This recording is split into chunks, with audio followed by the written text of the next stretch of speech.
We are live. Hey, happy Friday, Total Fitness Bodybuilders. Lee Hayward here with the Total Fitness Bodybuilding video chat, Friday, March 25th. And fingers crossed, this is coming through loud and clear, and you can hear me and you can see me and all that good stuff. So let me just wait a moment here now. Let people hop on board for the live Q&A. And if you can see me, if this is coming through loud and clear on your end, please do me a favor and type into the chat window and let me know if this is coming through loud and clear and you can hear me and you can see me. All right, we got Dan joining in. Welcome, Dan. Dan's a regular to the chat.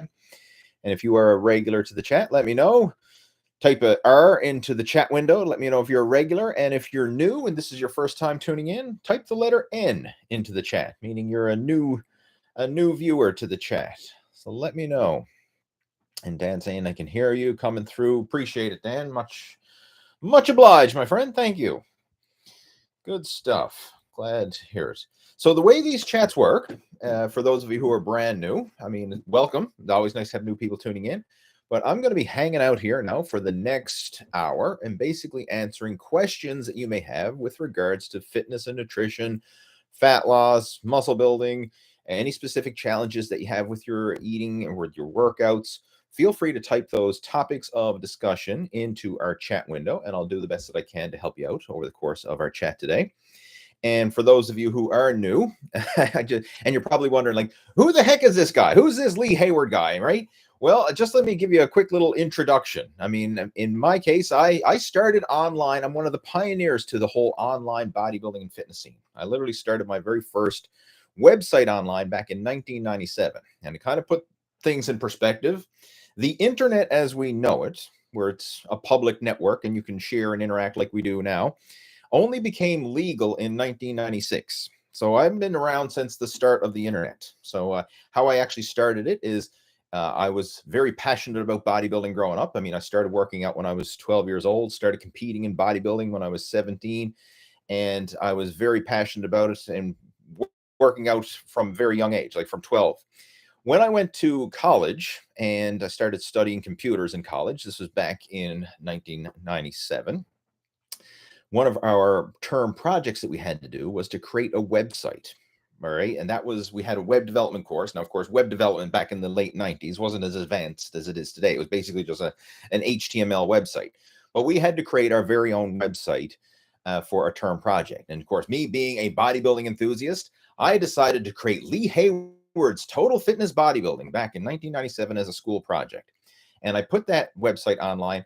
And back then, it was one of the few bodybuilding websites that were out there, because I can remember in my early days of typing in bodybuilding into the search engines, nothing came up. Like, the internet was empty compared to what it is today. And I can remember back in the day, my first time ever logging into the internet, right? There's before the days of Google, and Yahoo was the main search engine of choice back then. And I remember sitting in the computer lab and I asked the guy sitting next to me, I said, how do you use the internet? I've never ever used this thing before.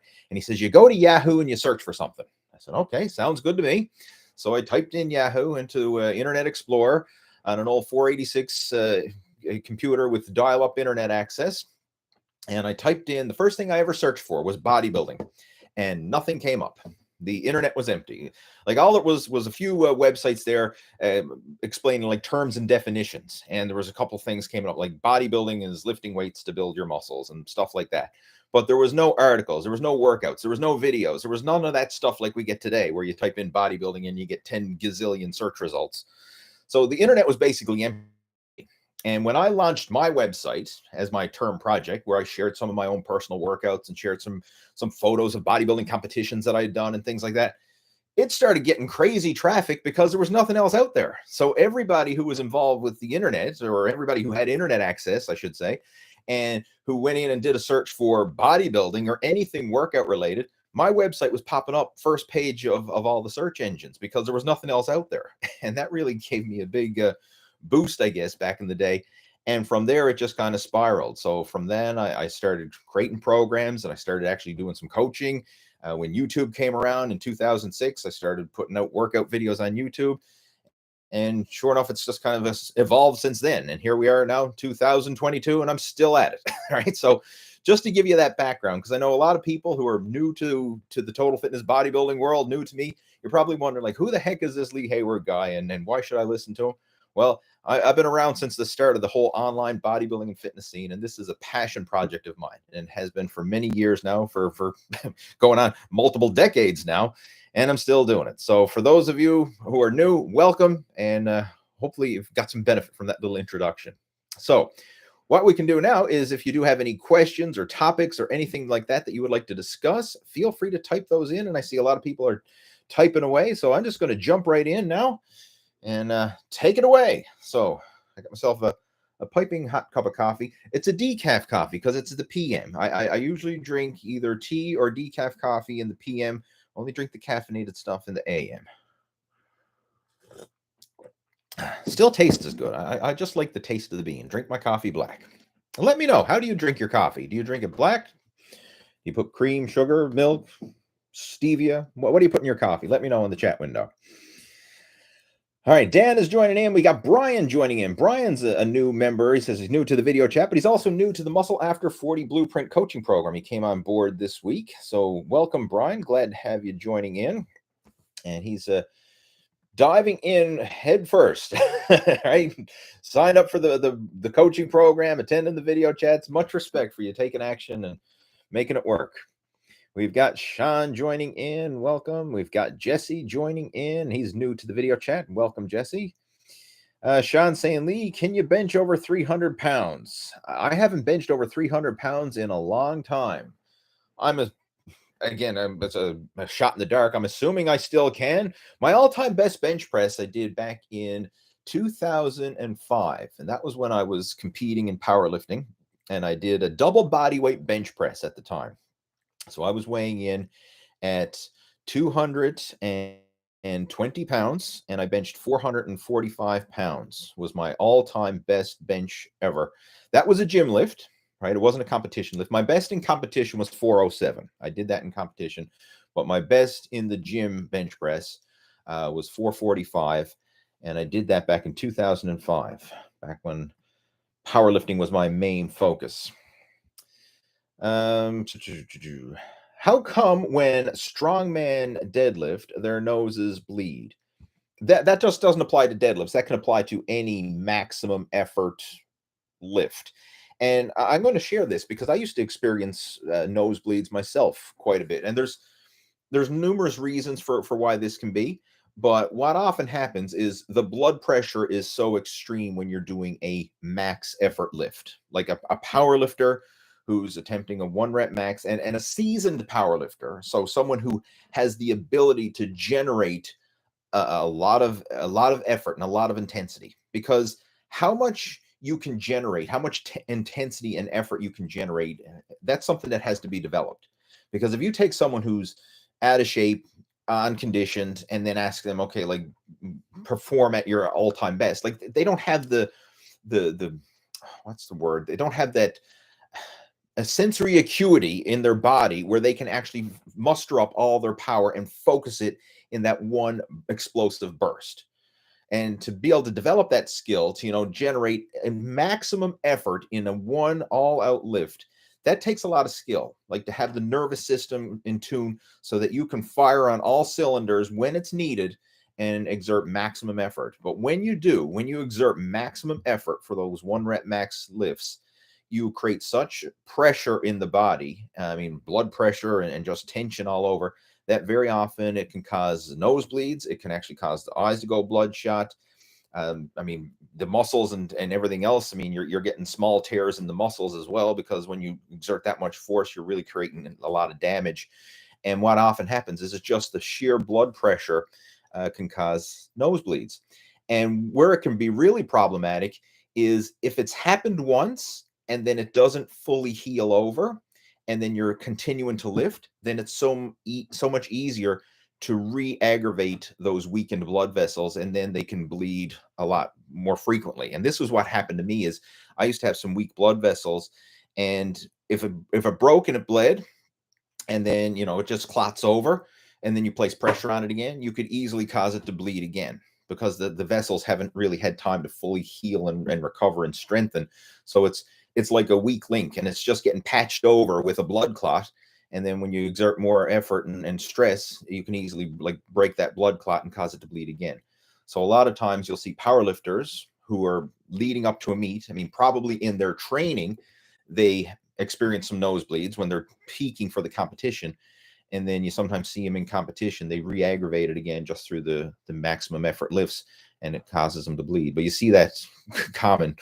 I mean, it's not super common, but it's not uncommon. Let's put it that way, right? I mean, you'll see, especially professional powerlifters, elite level lifters, sometimes they got cotton swabs and tissue stuffed up their noses and they're on the platform, or they'll be in the middle of a lift and you'll see the blood start to trickle out of their nose. And that's why. It's just the sheer pressure that's built up.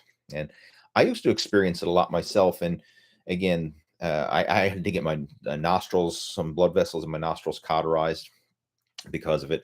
But it's something that I don't experience anymore. And part of the reason is, well, I'm not doing max effort lifts anymore.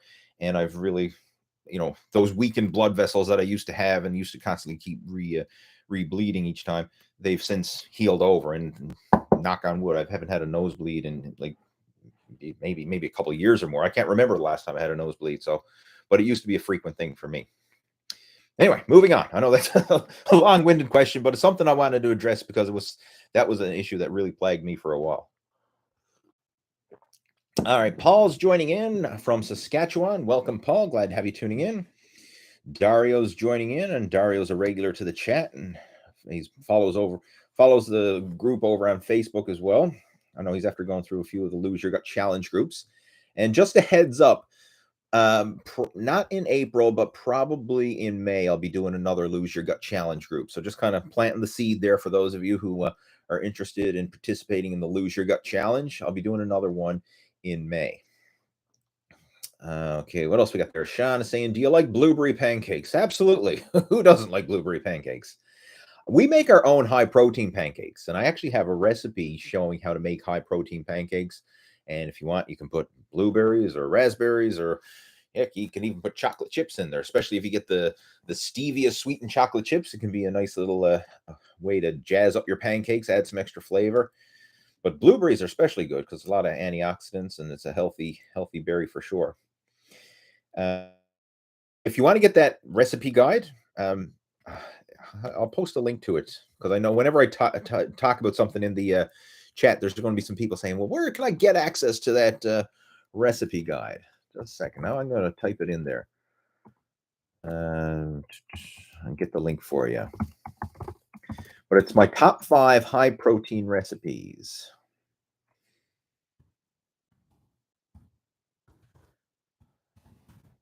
See if I can find it. I'm trying to remember where I put it to. Oh, I got it. First try. Wow, look at that.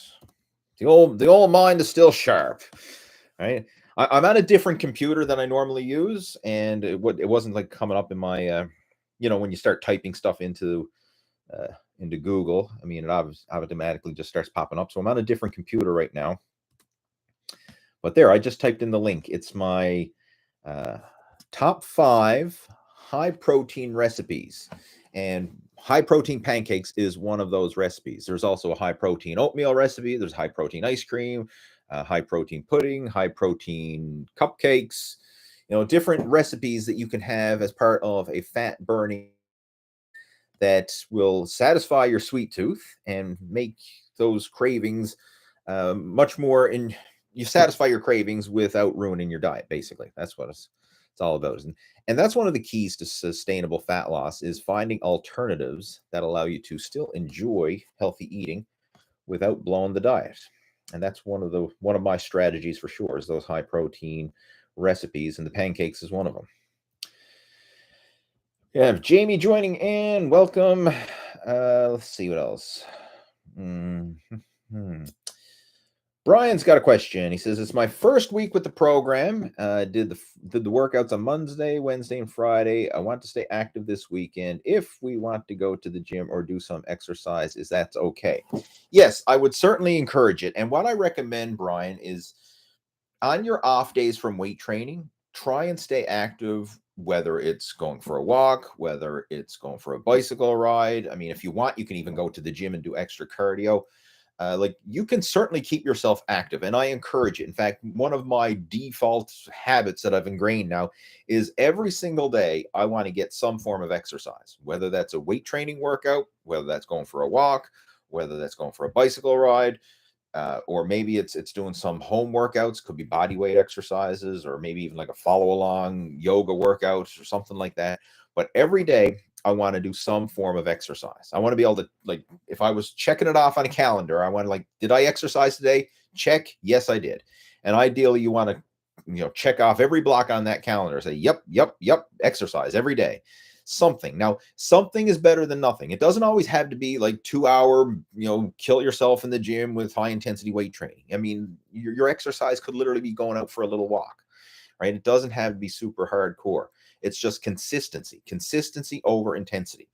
So with the program that I put together for you within the Muscle After 40 Blueprint, we've got 3 weight training workouts done on non-consecutive days. So in your case, Monday, Wednesday, Friday. And then on those off days, that would be an ideal time to put in some extra cardio. And the idea of alternating weight training one day and cardio the next, this is what I refer to as my yin and yang training system, right? You're getting the high intensity weight training and then the low intensity cardio. And by alternating them back and forth, you actually work within your body's recovery abilities, because the weight training is stressing the body, it's breaking it down. It actually causes your body to tap into its recovery ability, and it breaks the body down, right? Like, you don't build muscle in the gym. A lot of people think you build muscle in the gym. No, you tear muscle down in the gym. It's in the rest and recovery phase after is when you build up. But it's the gym that provides that stimulation where you're tearing it down, and then in the rest and recovery process, that's where the body will actually build it up stronger, so that the next time you train, you can actually handle that workout, right? So you're constantly going through that process of tearing it down, building it back stronger, tearing it down, building it back stronger. So alternating weight training one day where you're tearing it down and then doing the low intensity cardio the next day, that allows you to have this active recovery where you're still keeping your body active. You're still burning fat, still burning calories, but it's not stressful. It's not stressing your central nervous system. It's not breaking down muscle tissue. It's actually aiding with the recovery because you're getting more blood flow, more circulation. You're helping to improve your metabolism, and you're burning body fat, and it actually aids with the whole recovery. And, so it's high intensity, low intensity, high intensity, low intensity. That's what I refer to as my yin and yang training system. So that's what I recommend you focus on. So on those off days from weight training, absolutely get out there, do some form of exercise, and try to keep it fun. I mean, my personal favorite is bicycle riding, but hey, go for a walk, go to the park, play with your kids, like just be active, just do stuff, get out and move. All right. And thanks, Sean. Sean chipped in there, sponsored the super chat. Thank you, Sean, for that. Much appreciated. If you have any questions, feel free, Sean, right? You get top priority now. You're on the list.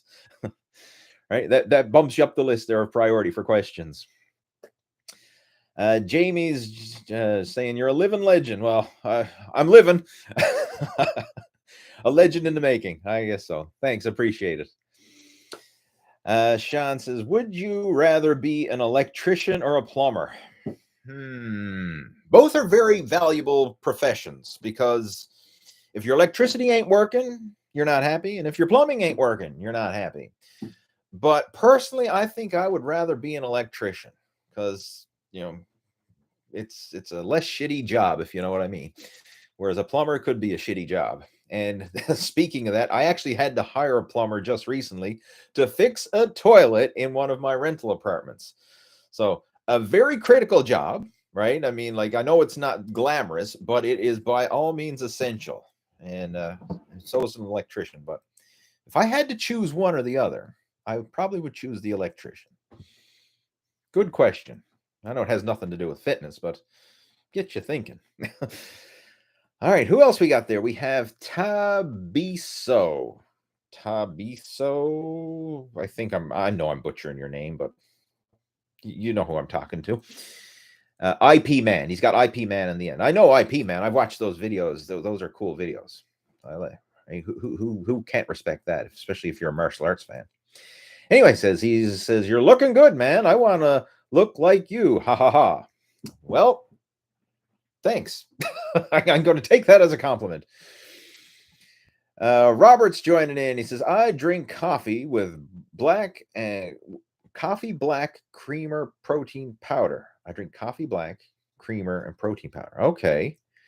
So you do the high protein coffee is basically what you're saying, and that's cool. I mean, I've done that too. Sometimes if I'm craving a bit of flavor in the coffee, or I just want to have a high protein pick me up, the high protein coffee, and I actually have videos on YouTube showing this if you're not familiar with it. Basically, you just make yourself a regular cup of coffee, let it cool a little bit so it's not piping hot. You don't want it, super hot, because if it's too hot, it's not going to work. And then you simply put in a scoop of protein powder, and you get a milk frother, which is basically just like a little handheld mixer, and you can whip it up, and it tastes almost like a cappuccino type of flavor, because the protein powder, especially if you get a nice protein powder, will add a nice taste to the coffee, and it's a way to bump up your caffeine and your protein all in one. So, I mean, if you're looking for a nice high protein breakfast, especially if you're a coffee drinker, high protein coffee is a good one to have for breakfast. But yeah, I do that for myself from time to time. But I also like just drinking it black. Again, I like the taste of the bean. All right. Paul is asking, what's my biggest calf size diameter? I'm not 100% sure, but I know it's over 19 inches. I've always had big calves. Ideally, if you're looking at proportion, like perfect proportion, your neck, your biceps, and your calves should all be the same measurement, or very close. Like if you have those in proportion, that would be ideal. But most people don't have those ideal measurements. So in my case, my arms leg behind, my arms are smaller, my calves were always bigger. All right, that's the way it has been for me. But in a perfect proportion physique, this is how it goes. I think it is your wrist, your biceps should be at least 10 inches bigger than your wrists, and then your biceps, your neck, and your calves should be the same measurements. Like, I can't remember where it was, but there's all kinds of different formulas out there now. Like, take them all with a grain of salt, but like those are kind of some guidelines to go by, because a lot of people wonder, like, what's good proportions for bodybuilding. But yeah, biceps and calves, if they're the same size, that's usually what would be considered optimal from a symmetrical proportion point of view. Blue Leaf 1717. Hey Lee, I keep experiencing severe neck/headache when performing high effort lifts, regardless of isolation or compound, which has lately become a real issue. Any suggestions would be great. Yeah, I actually have a video going into detail about headaches. Exertion headaches is what we refer to it as. So I recommend, after this chat's over, just type into YouTube, like go to my main YouTube channel and type in Lee Hayward exertion headache, and you should see that video. But I'll give you a couple little tips that you can use right now. One, some of the obvious stuff. I mean, make sure that you're adequately hydrated. Make sure that you're adequately nourished, because if you're dehydrated, or if you got low blood sugar or anything like that, that could be root causes for triggering on headaches. So make sure that you got something in your system, right? You got some food to run on, and that you're well hydrated. That'll certainly help. Another thing that can help as well is, when you're doing your workouts, try and rest longer between sets, especially if you're getting the headaches, because resting longer between sets will allow your body to just relax, and more blood flow, more oxygen, and that will help to eliminate some of the headaches. It should help. I mean, I'm not saying it's a surefire cure, but it certainly can help, especially if you're getting them on a regular basis. Taking longer rest breaks between sets can help. And also, don't push yourself as hard. Like, it's okay to stop the set short of failure. Like, you don't have to push it to the point where you're hitting the wall, max effort, training to failure and beyond. Like, you don't have to do that. I know it sounds cool, and everybody, wants to go balls to the wall, go heavy, go home type of thing. But especially if you're getting headaches, like, it's okay to stop at 90%. Like, stop with a rep in the tank. It's okay to rack the weight on your own and not, get to the point where you physically can't move the weight at all. And in fact, point at which you can't perform another repetition with good form. That's the true definition of failure. Hopefully this is coming through still clear. I'm getting a notification saying my connection was unstable. So hopefully you didn't lose me there. Did you lose me there for a second? I'm just going to wait and see. I hope not. I just got a little notification come across my screen saying my internet connection wasn't stable. Anyway, seems to be good now. All right. back to the question. We're talking about the headaches there. Yeah, I was saying, like, the true definition of failure is not the point at which you can't move the weight at all. It's the point where your form starts to break down. So you can't perform another repetition with perfect form. So let's use the bicep curl as an example. This is a really good one. A lot of people will curl until they physically can't get that barbell up. So, like, they'll be curling. Next thing you know, they're swinging and cheating, but the barbell's still moving, right? And they're using the momentum and leg drive and arching their back and everything else, but the bar's still moving. You're gone beyond failure. The point of failure is when you can't complete another repetition with good form. So if you maintain perfect posture, nice slow and controlled tempo, once you get to the point where you can't move it with slow controlled tempo, and now you have to lean and arch and swing, and and then you start to cheat and you can keep moving the weight, you've already hit failure. So stop when your form breaks down, when you can't perform another repetition with good form. Same with the bench press. Like, a lot of times people are bench pressing, and then next thing you know, when the weight starts to get heavy, they hit failure, their form starts to break down. Then they start to arch their back and lift their ass off the bench and, then wrestle up another couple reps. You've already hit failure. Like, that wouldn't count in a competition if it was a powerlifting meet or something like that. So stop when your form breaks down, not the point at which you can't continue to move the weight anymore. So just keep that in mind. And it's okay, especially if you're experiencing headaches, to stop, with 2 or 3 reps left in the tank. You don't need to train to exhaustion every time. And I think that alone should help. Now, if this is something that keeps persisting, get it checked out. And this applies for anything that you're unsure of. Anything, like if you have any weird aches or pains or ailments, and like, if in doubt, get it checked out. That's my rule of thumb. So with these headaches, like, if you feel comfortable, again, you can get it checked out right now if you want. But if you think it's not that serious and you want to try some of these suggestions and just see if that makes a difference, and hey, feel free to do so. But if it still persists, don't pull it off any longer. Like, book an appointment with your doctor, get it checked out, because who knows, it may be a sign of some other underlying health issue that you want to get looked into, right? I mean, hopefully it's not, but you never know until you get it checked out.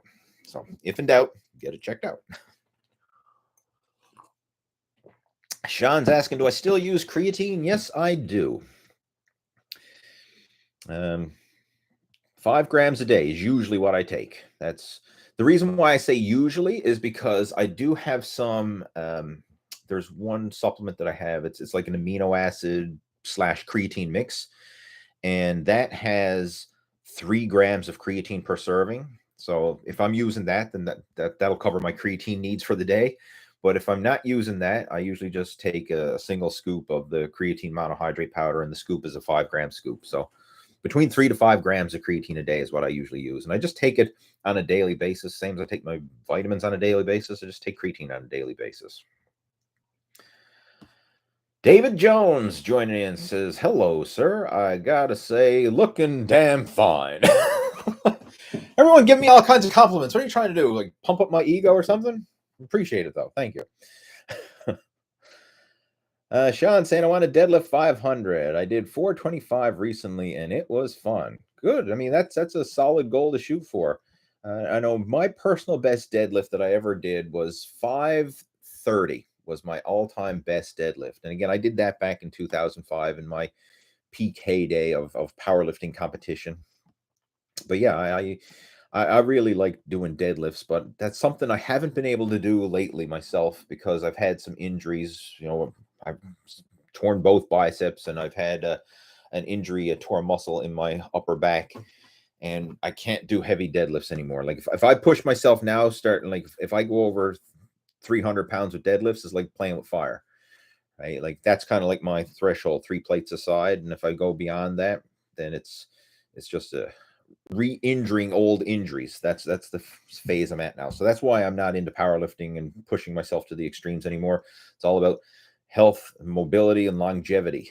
That's my main focus at this stage of the game.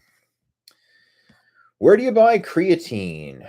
I buy it from, like, there's a gazillion, any supplement store. First off, like, creatine is very readily available. Like, any supplement store will carry it.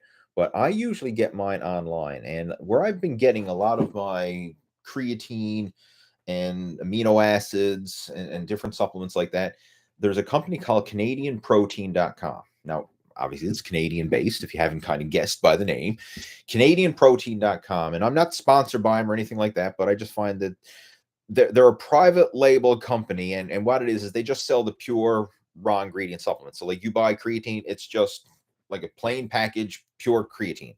You buy amino acids, it's just plain package, pure amino acids. Like, it's just the raw ingredients of what it is that you want to buy. And they carry a lot of stuff. I believe they still do ship to the United States.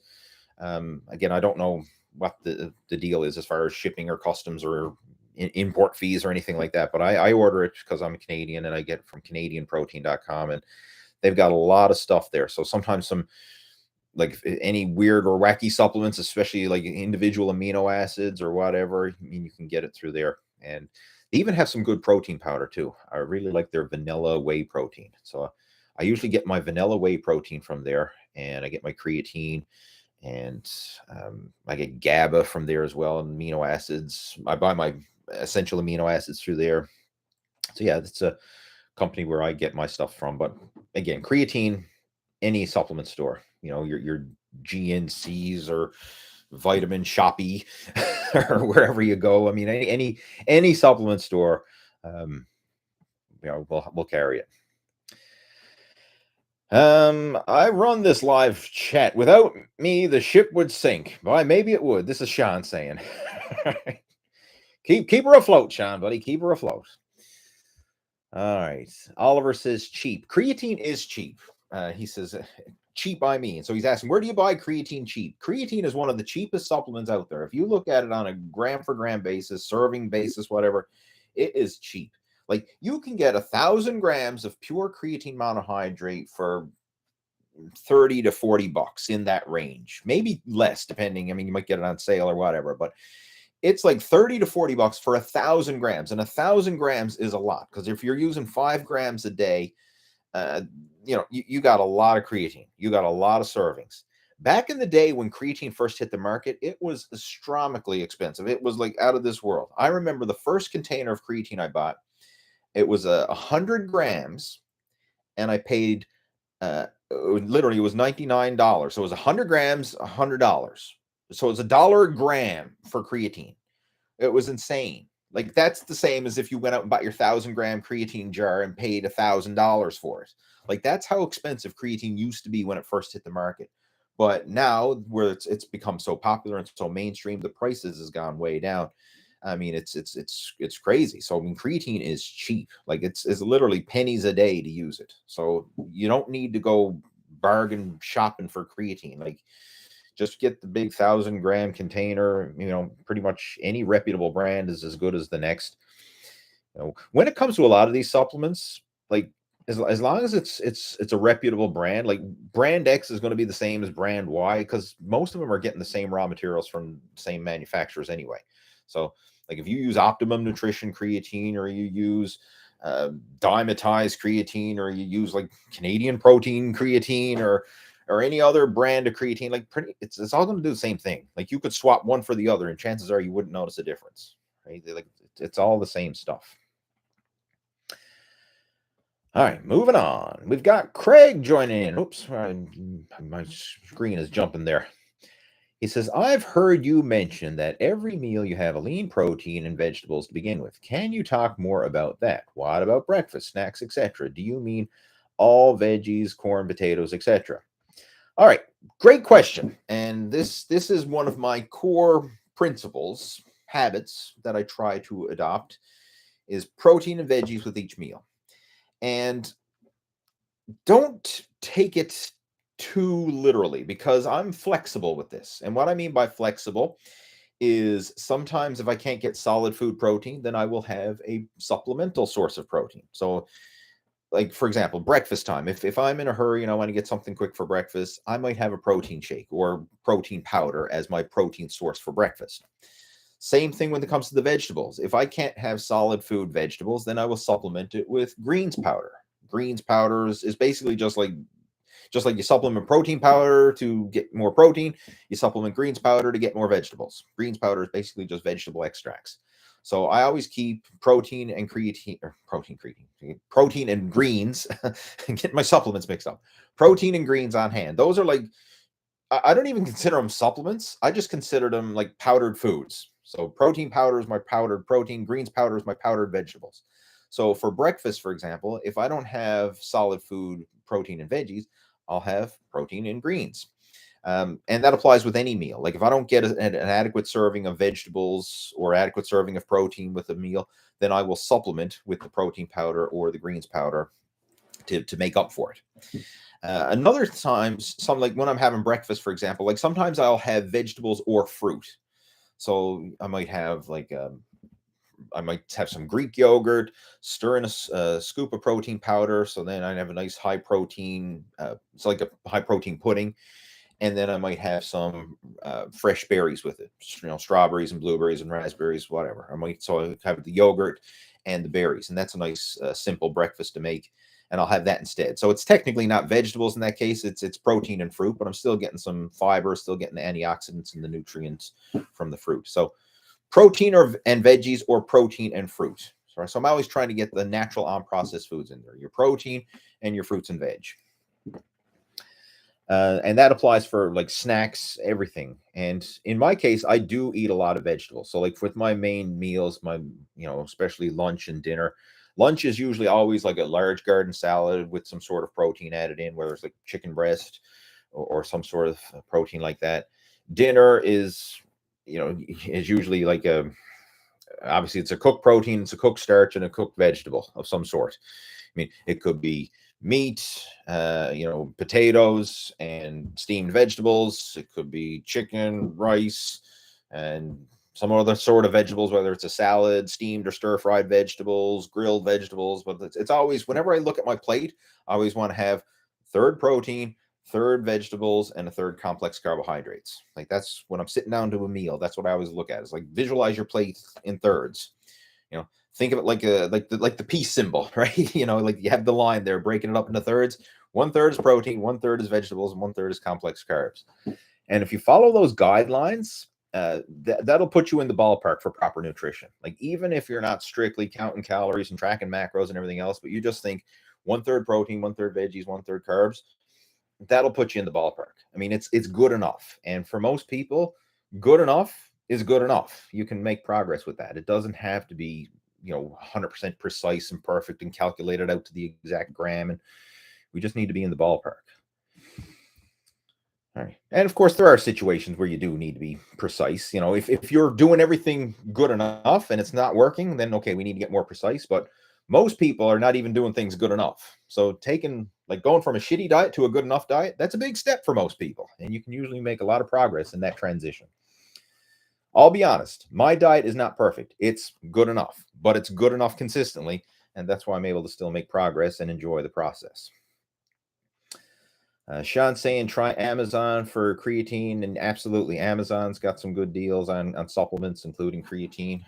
After getting stuff there as well. All right, moving on. Have I seen the movie Deliverance? No, I don't think I have. Moving on. Robert, I'm going to enjoy your 12-week workout program. Just have to stay consistent. Is that I'm assuming it is like years ago. I'm talking like 10 plus years ago, way back.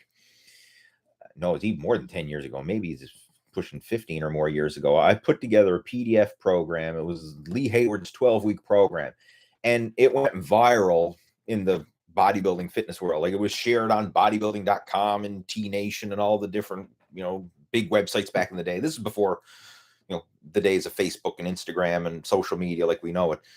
It was all forums, right? Bodybuilding forums, but it went viral through the forums. The 12-week program.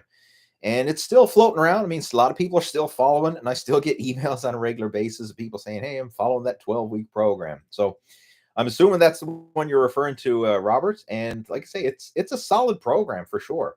And the idea behind it is it's a 12-week program, but every I think it's every 3 weeks we switch it up. So it's like a mini program for 3 weeks, and then we switch it up after 3 weeks, and switch it up and switch it up. So there's a lot of variety built into it. I mean, you could, if you wanted to, like literally stretch it out longer than a 12-week program if you wanted to. Like when you're doing each of these individual phases, if you're still making progress, like you're doing the first phase of the program and you enjoy it and you're seeing progress, you don't have to end it after 3 weeks. You know, you could ride that wave of momentum for as long as you want. Like, hey, if you ride it out for 6 weeks and you get 6 weeks of great gains, then hey, if it ain't broke, don't fix it. You ride it out, because it's all about making progress. It's not just making changes for the sake of change. And this is something that I've had to clarify a lot, because a lot of people look at it and they see, well, oh, well, the program changes after 3 weeks, and they get stressed out and think, well, I got to change the program, right? Because I've hit my 3-week mark. It's like, no, I mean, if you're still making progress, like ride it out. I mean, heck, I don't care if you do the same thing for 3 months. If you're making progress, then progress is progress.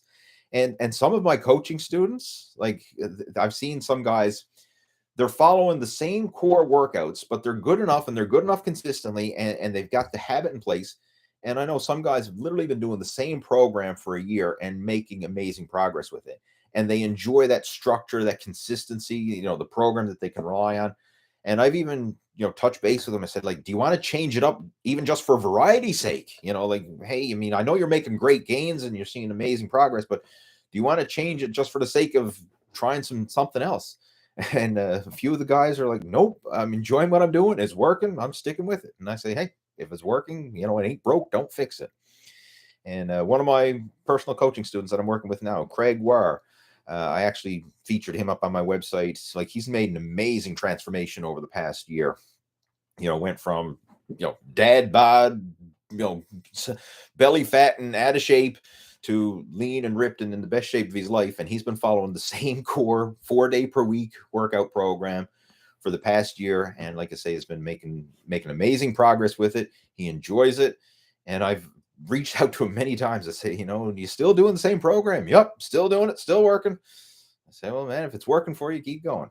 And then with that being said, some other guys, they like to change it up every single month, you know, just because they enjoy the variety. I'm kind of somewhere in the middle. Like, I like to have the variety there, not necessarily for because I need it in order to stimulate more progress. I just like the mental variety. I like to be able to have the just doing something different from a, you know, an enjoyment point of view. I don't want to do the same exercises, not necessarily because they're not producing results, but I just like to have a bit of variety in there just to keep it fun and interesting. So just want to share that with regards to the 12-week program. I mean, there's a lot of variety built in there, but don't feel obligated to stick to the timelines precisely. You can stretch it out if you want to. All right, let's see. Lee, would you want to be so strong you could bench press Africa? Jesus. No, Africa's fine where it is. I'm not going to bench press Africa. Right, like that old you see the bodybuilder or whatever with the world on his shoulders, right? You know, yeah. No, I'm not after that. Anthony is saying, is PCT after a cycle a must? Well, I'm going to be totally upfront. I'm not an expert when it comes to performance enhancing drugs and cycles and all that kind of stuff. So I'm really not, I don't feel qualified to answer that, but this is going to depend on what the heck you're doing, right? I'm not going to avoid the question, because I mean, it's a legit question, but whether or not you need PCT, which for those of you who don't know what it is, it's post-cycle therapy, which is basically taking auxiliary drugs to try and kickstart your body's natural testosterone production. And that depends on what the heck it is you were taking to begin with. I mean, in a hormone replacement therapy setting, a lot of times they will actually incorporate things that would be considered post-cycle therapy drugs into the hormone replacement therapy. For example, like a lot of people will have like testosterone replacement therapy, and then the doctor might also put them on HCG to help keep their natural testosterone production still producing at small amounts, while they're also synthetically supplementing with the testosterone replacement therapy. So that's really going to depend on what the heck it is you're doing. I mean, hopefully, in the ideal world, you would actually be doing this stuff under a doctor's supervision, and you could get blood work and tests to see what's going on. But if you're doing it on your own and underground and everything else, well, good luck. That's really all I can say. But is it a must? It depends. It really depends. Because there's certain things that are very mild that would not shut down someone's natural testosterone or have very minimal impact on it. And other things would certainly have a big impact on it. Right. And to kind of throw some practical numbers, it usually takes, like, if somebody just came off stuff like that cold turkey, it usually would take anywhere from probably about 6 months before you're totally back to normal again. 3 to 6 months, in that range, before you're back to normal, assuming that there was no damage done in the process. All right. But that's something I just share this with you. Like, there are forums and groups and stuff like that, and videos and channels that are more dedicated towards performance enhancing drugs. People who have more real world experience than I do with it. And I would recommend you look into those. Do your homework. I mean, there's information out there. It's just, I'm not the one qualified to give the information. Sean says, would any of you guys want to be able to bench press? Sean's going out bench pressing the world. All right. Good luck with that. Eagle-eyed John, can you get big arms with no direct arm work, just compounds? Yes, you can. You absolutely can, but you would get better results if you included the direct arm work. Prime example, like, you sometimes see powerlifters and strongmen or weightlifters who do mostly their competition lifts, their core compound lifts, and not necessarily doing the isolation stuff that you would see bodybuilders do. And I mean, they're still going to have big arms. I mean, anytime you do any type of rowing, you're activating your forearms and your biceps. Anytime you do any type of pressing, you're activating your triceps. So just doing big compound lifts, presses and rows and pulls and all that, you're going to build the arms. But if you want to maximize the arms, then you do want to include some isolation and direct arm work. I mean, in my case, I went through phases of doing both. Like, back when I was competing in powerlifting, I didn't really do a lot of direct arm work. I focused mostly on the compound lifts. And yeah, it still worked. But when I focused more on a prioritization and arm specialization, that helped to take things to another level. And that's where the whole Blast Your Biceps program came about. And if you don't have a copy of that, you can actually head on over to blastyourbiceps.com. It's an old program that I wrote several years back, but it's just as applicable today as it was back then. Again, blastyourbiceps.com is a complete arm specialization training program. And it's called Blast Your Biceps, but it's technically a full arm specialization program, biceps and triceps. I just called it Blast Your Biceps because I like the alliteration.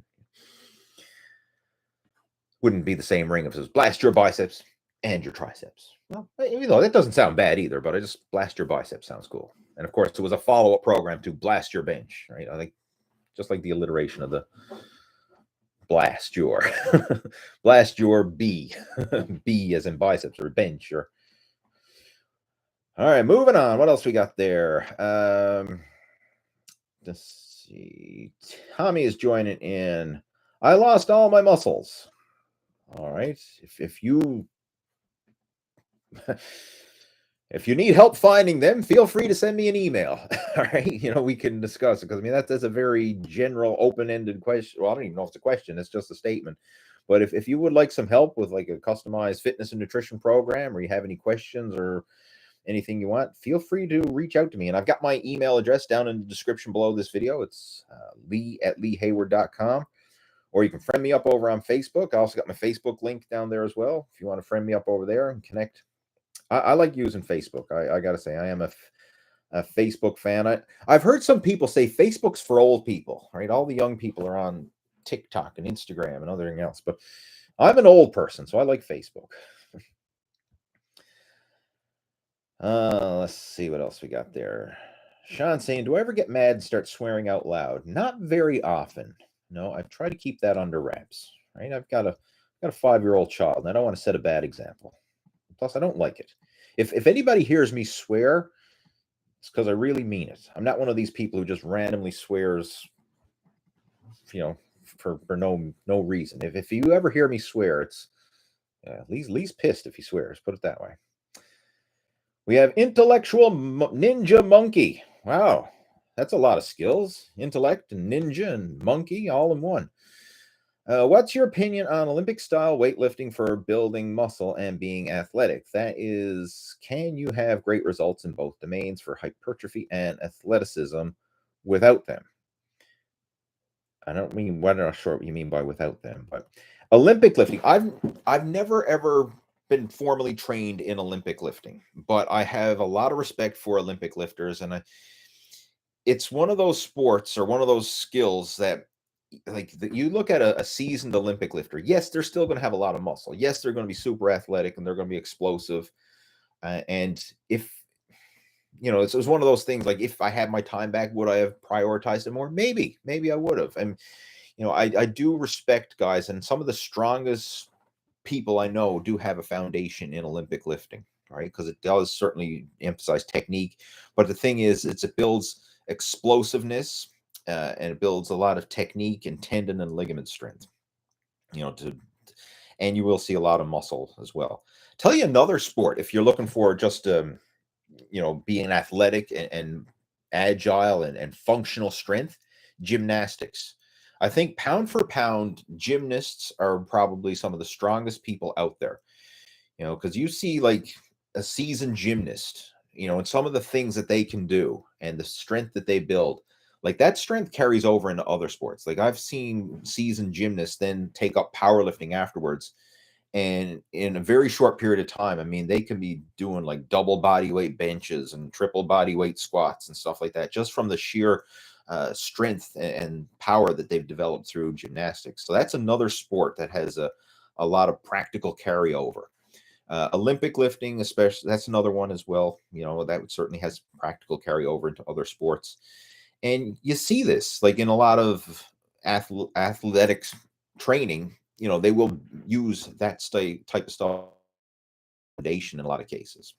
So it's certainly worthwhile. And if you have access to like an Olympic coach who can guide you, because Olympic lifting is very technical. I mean, yeah, you can kind of YouTube it and try and figure it out on your own and stuff. I mean, but it would be one of those things where it'd be nice to have somebody there to teach you, because it is quite technical. It's not just simply doing a bicep curl or playing a little bench press or something like that. There's a lot of moving parts in Olympic lifts, and having some one-on-one coaching can really help you, especially if you're new to the sport.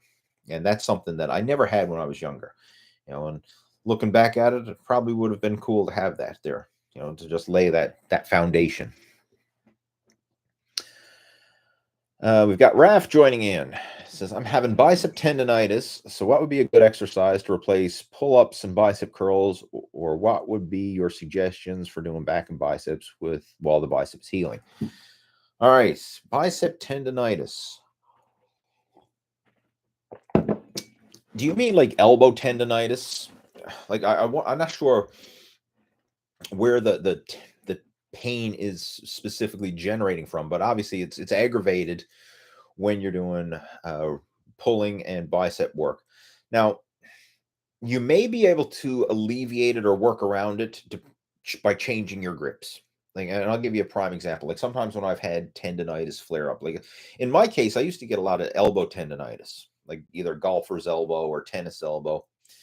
And sometimes I found when I'm doing, especially if you get the pain on the inside of the elbow, golfer's elbow is referred to as, even though I've never played golf, it's just the name of the injury because it's common among golfers.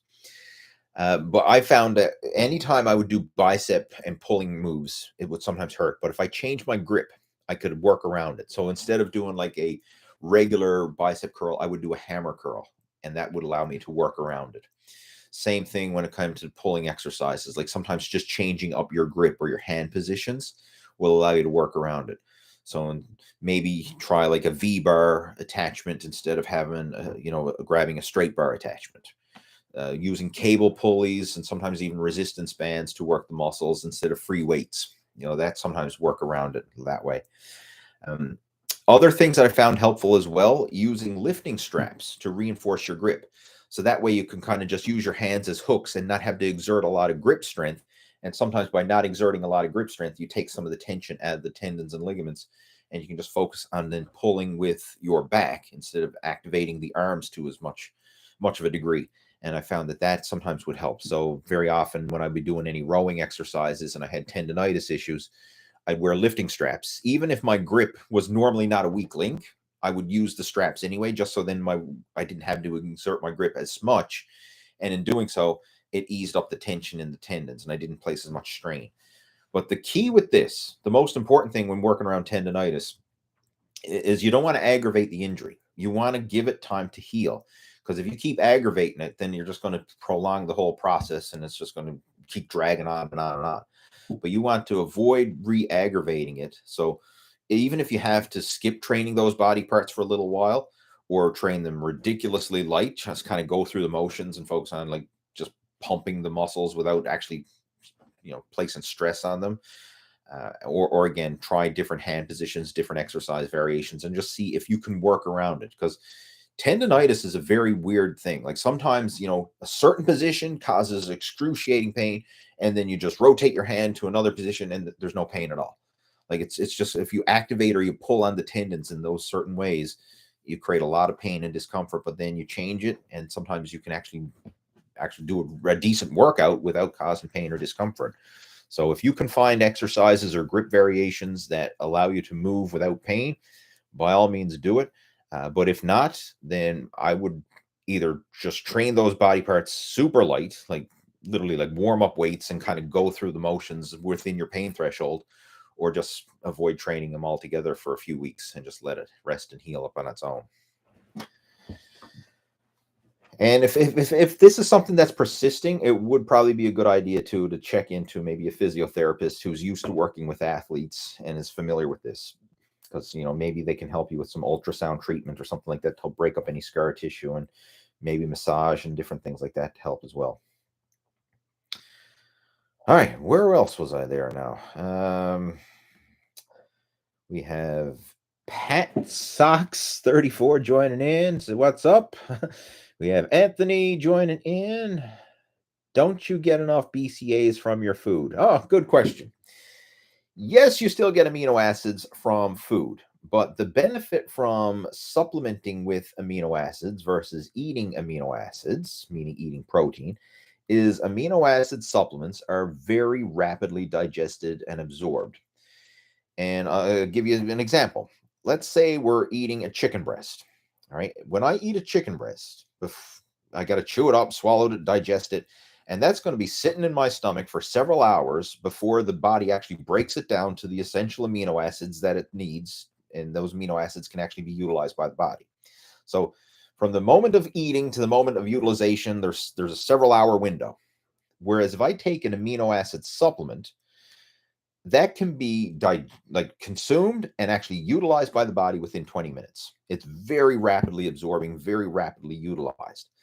So the benefit of that is when you're doing high intensity exercise and you need that rapidly absorbing amino acids to be utilized while you're training. So for example, if I'm doing a high intensity workout, whether that's high intensity gym session, whether that's a high intensity bicycle ride or high intensity whatever, you're pushing yourself, you're breaking down your muscle tissue.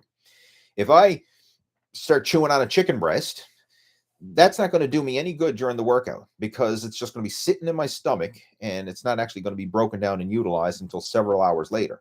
Now, it's still going to help in the greater scheme of things, but an advanced strategy is to utilize amino acid supplements before or even during your training session so that they can actually be used when your body needs them. So then instead of your body breaking down its own lean muscle tissue to get the amino acids it needs, it can actually utilize the amino acid supplements. So in that sense, it's like an anti-catabolic supplement, right? It helps to minimize muscle breakdown because you can utilize the amino acids from supplements versus breaking down your own lean muscle tissue. So that's the advantage and the edge of amino acids over solid food. Now, it doesn't mean it's a replacement for solid food or anything like that. It's just an extra edge. And it's something that you'll see a lot of advanced bodybuilders and advanced athletes will utilize amino acids for those reasons. But to break it down to a more simple level, like, is it a must-have? Like, does it mean you're not going to make progress if you don't take amino acids or something? No, you can still make progress without any supplements whatsoever. All you need is consistency with the exercise, consistency with the nutrition, and living a healthy lifestyle. I mean, if you have that in place, you can still make progress. But then these are just like advanced strategies, right? It's like icing on the cake. It's like amplifiers. It's just going to help to speed up the process a little bit and give you a little bit of an extra edge, especially for people who are pushing their limits and want to get the most benefit, right? It's like putting in high octane fuel, right? That's what it is. It's just another edge to give you a little bit more of a boost. How many times a week do you believe a muscle should be worked for hypertrophy? That depends on how hard you're training the muscle, your fitness level, the type of training split you're doing, your goals. There's a lot of variables that come into this, and that's why there's so much confusion. Like you'll hear some people say, "Oh, I train my muscle groups once a week." Someone else say, "I train them twice a week." Someone else say, "I train them 3 times a week." Someone else says, "I do them 5 times a week." Like it depends. And to kind of give you a real world analogy, let's say we're doing an old school bodybuilding, high volume, 20 sets of body part, right? So I go in there and I blast chest with 20 sets. Or I'm doing a more conservative twice a week split and I hit my chest with 10 sets twice a week. The total volume for the week is the same, whether I do 20 sets once a week or I do 10 sets twice a week. Or maybe I break it up and I do 7 sets 3 times a week, which averages out to close to the same. Like it depends on the volume that you're doing. How much are you doing per workout? And it's the total volume for the week is what you really want to look at. And even with that, there's no set guidelines because we all have different work capacities. Like I may be able to handle 20 sets per week. Sean, who's out there bench pressing Africa, can probably handle 50 sets a week, right? He needs to if he's trying to bench press a continent. So he's probably got a much higher work capacity than I do. So, I mean, what would be optimal for me would be undertraining for him, and what would be optimal for him would be overtraining for me. So you can't just throw it out there and say, like, how much should you do? Because that's like asking, like, how long is a piece of string? Or how heavy is heavy? Like, it all depends on who's on who you're talking to, right? So, I mean, I just want to give you some guidelines there. And to help you with this, I actually made a video exactly elaborating more on this topic. I made a couple videos on it, and just let me see. Just give me a second. Now I'm going to dig that up. I'll find out. I can't remember the exact title of the videos. So what I want to do is I want to find those videos for you.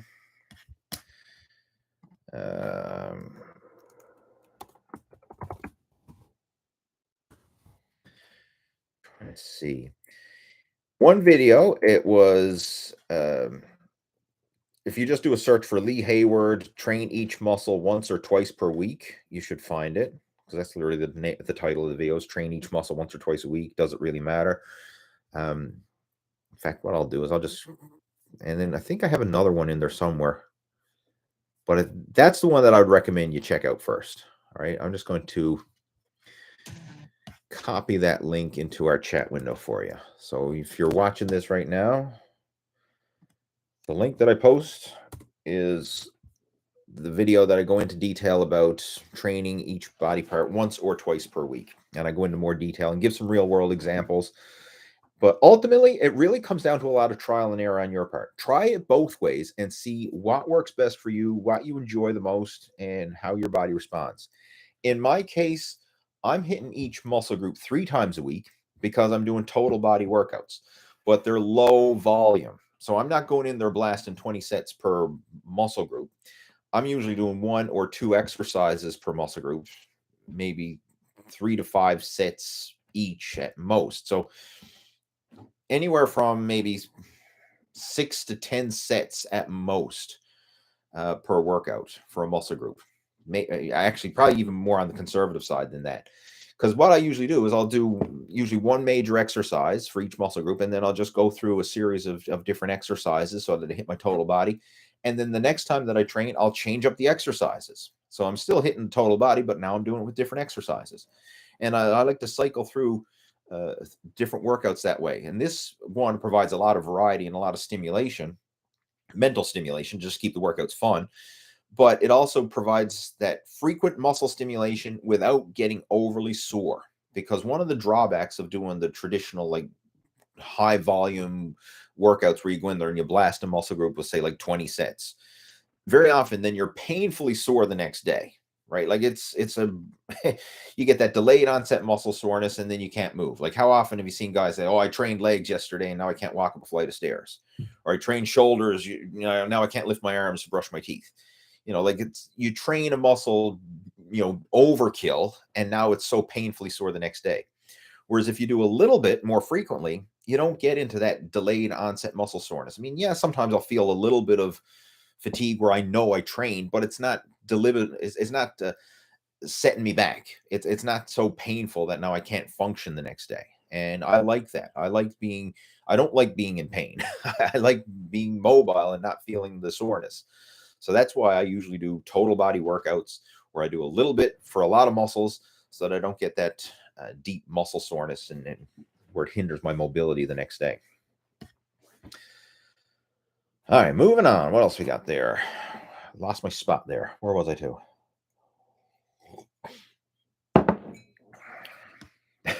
Tickets to the gun show. Right? Those tickets are expensive.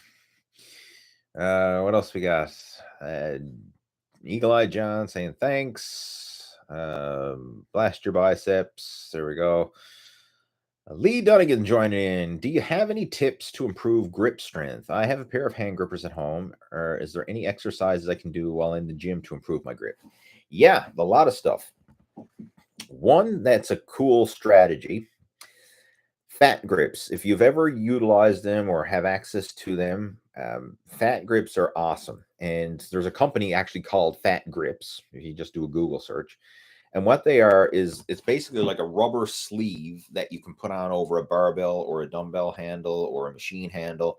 And it just beefs up the thickness of the handle. I mean, it's almost as big as like a can of Coke, like, Coca-Cola, right? Like it's big so that you instead of just having this, the thin 1-inch bar or whatever it is for like the barbells and dumbbell handles, now you got this big meaty grip. And just having that bigger handle forces your grip to work way harder, and it makes the exercises a lot more intense. So, I mean, that's a strategy you can use if you have access to those, or sometimes, and depending on the gym you train at, you may actually have thick handle barbells or thick handle dumbbells that you can utilize. Anything with a thicker handle is going to force your grip to work a lot harder. Other things that you can do, plate pinching, where you literally take like a couple weight plates, stack them together, smooth side out, and then you just pinch them. So, I mean, you could like start off with, a couple 10-pound plates, which would be pretty easy for most people. But then you can probably build it up like a couple 25-pound plates. If you're insanely strong, you could probably do a couple 45-pound plates, but bottom line is pinching your plates where you just pinch grip it, with your fingers on one side and your thumb on the other, grab them the smooth side out and just hold it for time. Like you could do different exercise, like maybe even do farmer's walks while holding the plates in a pinch plate position. Right, that's another one. Even just regular farmer's walks, grab the heavy pair of dumbbells and go for a walk. I mean, that's going to tax your grip strength. Hanging from a pull-up bar. Just grab a pull-up bar and hang from it until your grip gives out. That's another amazing grip strength. And of course, it's a great stretch as well. It helps to stretch out the entire upper body, helps to decompress the spine. I actually do that after my all my weight training workouts. I just go over to the pull-up bar and just stretch. And of course, it's great for the grip, and it's also an amazing stretch. But there's a lot of things that you can be doing at the gym to improve your grip besides, hand gripper type work. And then, of course, you can do some wrist curls and reverse wrist curls, but that's more, it's not direct grip work, but it still helps to indirectly help the grip because it beefs up the forearms. But those are some simple things that you can focus on right there that will go a long way. I mean, any of those strategies, I mean, not saying you have to do it all in a single workout, but I mean, just hey, take a couple of them and start utilizing them. And that was certainly a help. Another thing that I should recommend too, and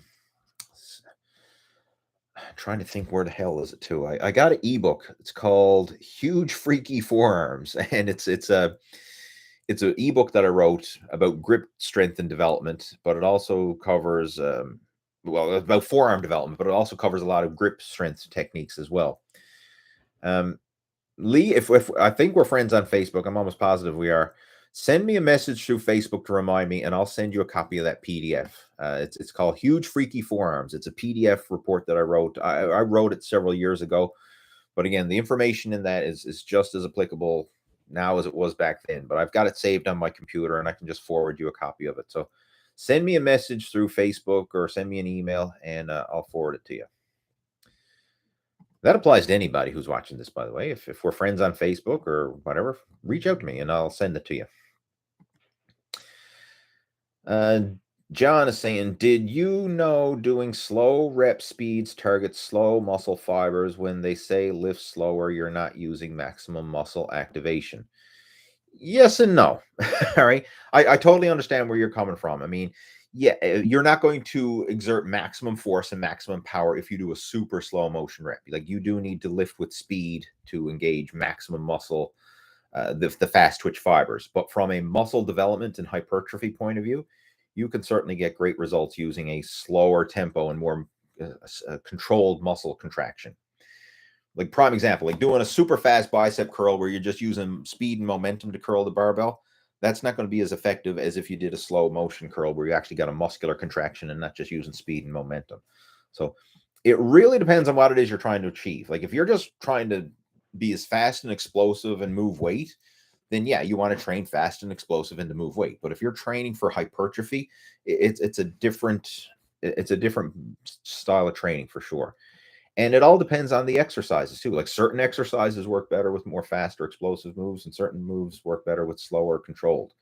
Like, a lot of isolation exercises, they work better with slower tempo, more controlled, whereas sometimes bigger power lifts can be done with faster, more explosive lifting technique, and that would be optimal.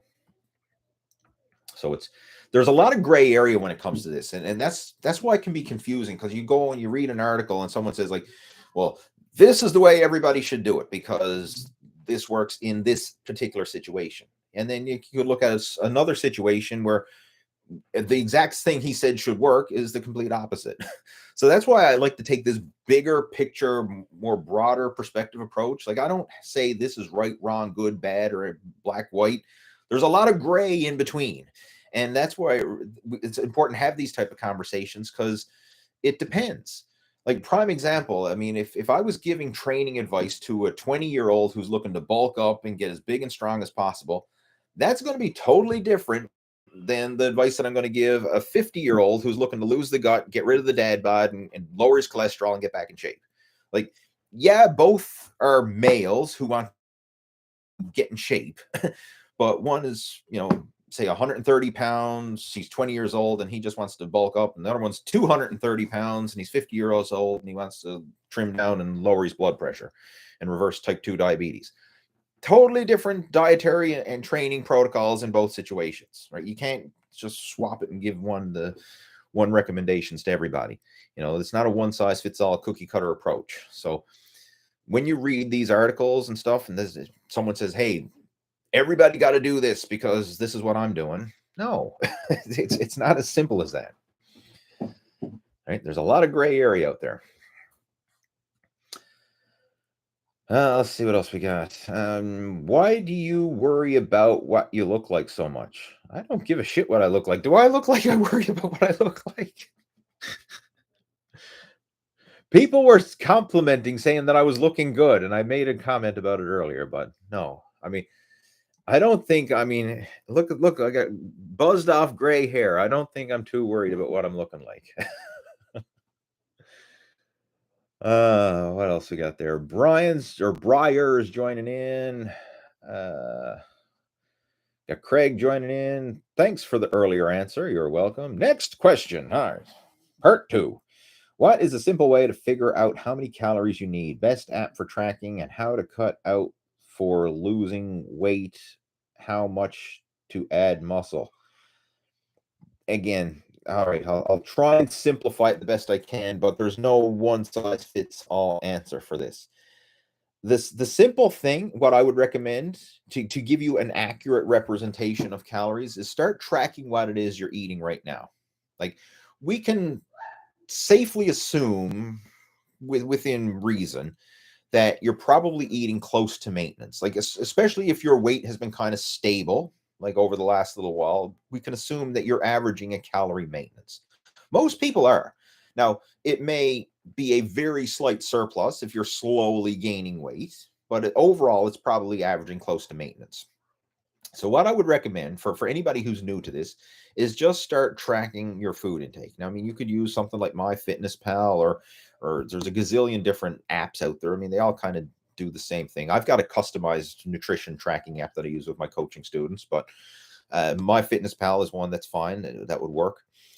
And just track your food, or you could just weigh scale and calorie counters. Like, I mean, back in the old days, that's what we used to do. Just get the calorie counter books and the weigh scale and then write it all out by hand. But you can track it with apps these days and make it simpler. But take a week average, like write down everything you eat. Like, try not to change it. Just eat normal, but weigh, measure, record, track, and write it down. And then average it out over the course of the week. So, like, take your calorie intake for Monday, Tuesday, Wednesday, Thursday, Friday, blah, blah, blah. Average it out. And then you can assume, okay, this is probably my average caloric intake. This is what I need to maintain my weight. And then focus on improving upon what you were doing before. That's it. Don't make it any more complicated than that. Like, a lot of people think, well, give me the best calories and splits and macros and ratios, and just do better than you were before. That's all it needs to be. It doesn't need to be any more complicated than that. So if you're currently averaging 2,500 calories a day and you're maintaining your weight on 2,500 calories a day, well, how about we scale it back 10%? You know, maybe we go like 2,200 or somewhere like that, and just try that for a slight calorie deficit, and then focus on that for losing body fat. And anytime you make changes, whether it's changes to gain muscle or changes to lose fat, small changes, like, the biggest mistake a lot of people make is they try to go overkill, do too much too soon. Like, I see guys, like, I recently had guys reach out to me and come on board with the Muscle After 40 program. And, like, people who are over 300 pounds, and they say, well, in order for me to lose weight, I got to go like on a 1,000 calorie a day diet. I'm like, gentle God, man, like, that's starvation that's starvation for a woman, let alone a 300-pound man.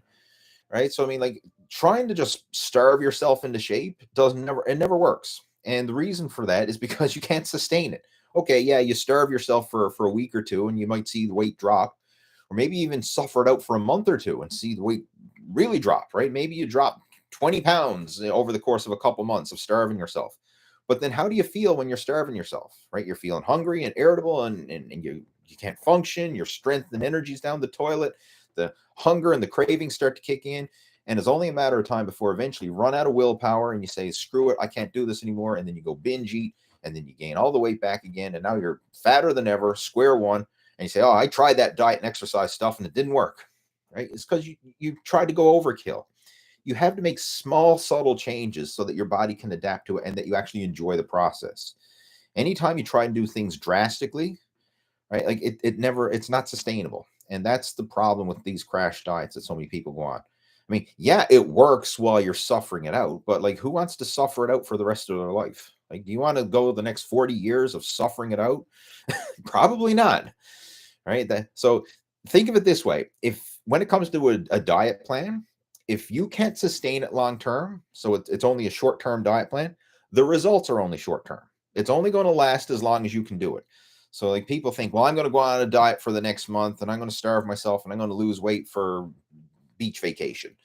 I say, okay, that's wonderful. Okay, you starve yourself and you go on the beach vacation. After the vacation, then what? You're going to eat like a pig and the weight's going to pile back on again. You're back to square one, fatter than ever. Right? You need to make habit and lifestyle changes, not just starving yourself and trying to figure out, like, what's the magic calorie number and stuff like that. And this is what we really go into detail within the Muscle After 40 blueprint, is not just throwing out some random, hey, tell me the tactics, tell me the calories, tell me the macros, tell me the best this and that and the other thing. Is we change your habits. We like reprogram your compass so that you start doing the right things automatically without conscious effort and willpower, so that this becomes the new version of you, the new normal. You start doing the right things automatically, and then it's just the way you live, right? It's habit and lifestyle changes, not just going on another diet. And in fact, the guys who've gone through the program, the cool thing is they say, like, they actually feel better doing it this way, and they're not hungry, they're not deprived, they don't feel like they're on a diet. They still get to enjoy themselves. They still can go out to family dinners and restaurants and eat like a normal person. But because they have a system in place where as soon as they have their cheat, get the cravings out of their system, but then they start again for the next meal and get back on track, like, it doesn't derail their progress. And they're not perfect, but they're good enough and good enough consistently. And that's how they can stay in shape and slowly make progress over the long term versus slowly getting fatter and out of shape like most people do. So we need to reprogram the underlying habits and not just, counting calories. Like that's a band-aid solution, right? That really is. It's not fixing the root problem. All right, moving on. What else we got there? Excuse me. Have you got any tips for staying tight on the bench press? Yes, I've got a video covering bench press technique. Let me find it for you and type it into the chat window. Called How to Bench Press More Weight with Proper Technique. So do a search for Lee Hayward, How to Bench Press More Weight with Proper Technique, and you will find it. And for those of you who are watching the chat right now, I'm going to type it into the chat window. So boom, just typed it in there. But that's a video that breaks down proper bench press technique into great detail. All right, moving on. Where else are we? Holy shit, I've been going for an hour and 20 minutes. Once I get wound up, I got the gift of gab, right? It just flows out. Right? Let the knowledge flow. Thanks for answering my questions. That's from Anthony. You're welcome, Anthony. Sean saying, how the hell did you close that 350-pound gripper? It seems impossible. I really prioritized grip training back in my powerlifting days. I got to be honest, I haven't been doing a lot of grip training now. I still do it a little bit, but not to the extent that I did back in the day. I really went, like, sometimes I get obsessed with things and I really go overboard. And for a while, for several years, I was obsessed with grip training and I really got into the whole grip kick because it was a weak link for me for a long time. My grip sucked because I didn't train it and didn't prioritize it. And then when I was getting into powerlifting, especially when it came to deadlifting, I realized, okay, like I got the strength to deadlift a lot of weight, but I can't hold on to the freaking bar. It's like peeling out of my fingers. I can't hold on to it. So then I went like nuts and really prioritized grip training. And that was my speciality for going on a couple of years or more of just grip training, like always prioritizing it. And I made some rapid gains there.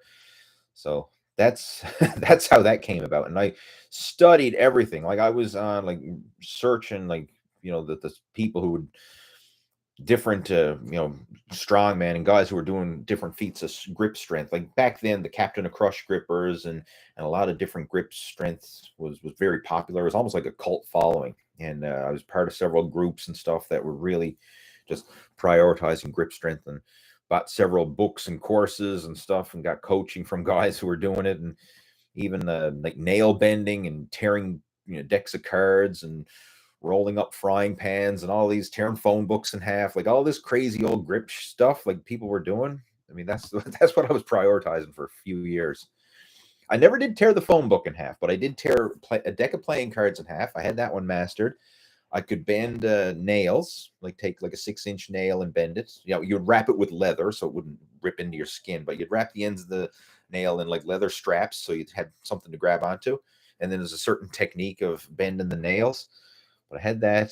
What else was it? And of course, the hand grippers, like the heavy grippers, and then the Captain of Crush.